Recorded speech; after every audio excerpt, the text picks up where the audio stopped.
U Novom Pazaru sinoć je završena Nedelja kulture. Pokrovitelj manifestacije, čiji je slogan bio Snaga različitosti i koja je privukla veliko interesovanje, posebno mladih, bile su Ujedinjene nacije. Tokom 7 dana kroz umetnost i kulturne manifestacije upoznali su različite ljude bez predrasuda u odnosu na pol ili nacionalnu pripadnost. Pozorišnom predstavom Svetislava Basare Hipertenzija koju su izveli Predrag Gejdus i Branislav Trifunović završena je manifestacija Nedelja kulture u Novom Pazaru. Za mlade ljude koji pokazuju želju da se bave umetnošću nije dovoljno samo recimo u nekim njihovim malim sredinama da pokažu šta, nego je vrlo bitno da na festivalima upoređuju iskustva, da saznaju neke nove stvari, da se druže. Manifestacija je okupila i 8 mladih pozorišnih grupa. Žiri je imao nimalo lak zadatak. Nagradu za najbolju žensku ulogu dobila je Mitra Mladenović iz Kruševca za predstavu Totije Live.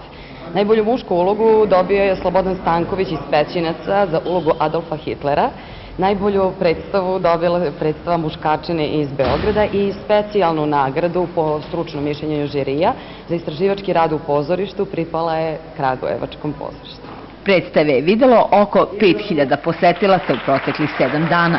Nama je jako drago i jako važno što smo dobili ovu nagradu na festivalu u Novom Pazaru, zapravo nagradu za najbolju predstavu. Mi prethodnih godina dosta radimo u Novom Pazaru i ova nagrada za nas zapravo znači jedna velika kruna sve što smo radili. I kao što iza svakog važnog događaja, kao što je i ovaj za Novi Pazar, ostanu fotografije za pamćenje. Fotoworkshop je realizovan u proteklih 5 dana. Učestvovalo 35 fotografa i obiđene su mnoge lokacije u Novom Pazaru i izvan Pazara. Nedelju kulturu u Novom Pazaru obeležio je i muzički festival. Iako je prvu nagradu osvojio Megamix Band iz Beograda, svih 15 mladih takmičara zadobili su simpatije publike. Odlično je, dobra organizacija, sviđa mi se, treba ovo našem gradu. Dosta je veoma lijepo, sviđa mi se treća i ova 4. kompozicija našeg sugrađanina.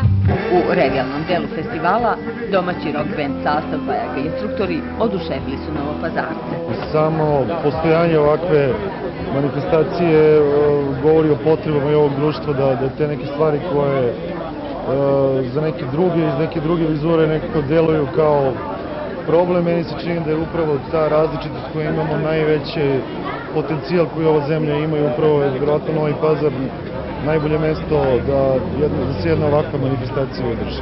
U Nedelji kulture u Novom Pazaru učestvovalo je preko 100 gostiju, glumaca, fotografa i novinara, kao i više hiljada ljudi koji su pratili predstave, muziku i ono što je objektiv fotoaparata zabeležio u njihovom gradu.